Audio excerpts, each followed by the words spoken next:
Qizlar, bugun men qoqigul haqida gapirmoqchiman. Qoqigul. Qoqigul bu adovanchik deyiladi rus tilida. Butun internet tarmoqlarida qoqigul haqida gapirilmoqda. Lekin qoqigulni ayollar uchun qanchalik foydali ekanligini gapirilmayapti. Mana shu qoqigul ayollarga shunchalar foydaliki, mana shu gullarini 4-5 tasini terib, choy qilib damlab ichsangiz, bu birinchidan tarkibida kaliy, kalsiy, vitamin B gruppa, juda ham oqsilga boy. Buni yana bir eng afzal xususiyatlaridan biri qon bosimini tushiruvchi xususiyati bor. Davleniya oshganda bemalol damlab ichsanglar bo'ladi. Qon tomir kasalliklari, yurak kasalliklarida juda foydali.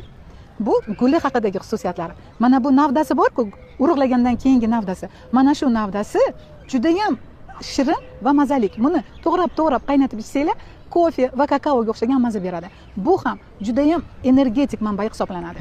Endi qoqigulni barglari haqida gapirmoqchiman. Barglari ayollarga qanchalik foydali? Bu o't haydovchi xususiyati bor. Bu muhim kletchatka manbai. Ayollarda o't qanchalik yaxshi chiqsa, ularning ichiklari shunchalik yaxshi ishlaydi, qabziyat bo'lmaydi, terilari toza bo'ladi. Va yana eng muhim xususiyatlaridan bittasi probiotik vazifasini bajaradi. Sorbent vazifasini bajaradi. Demak, jigarda tozalash, jigarda detoksikatsiya funksiyasini bajarar ekan. Mana shu qoqigulning ildizi haqida gapirmoqchiman. Ildizini muntazam yeb, ichib yurgan odamlarda rak kasalliklari bo'lmaydi.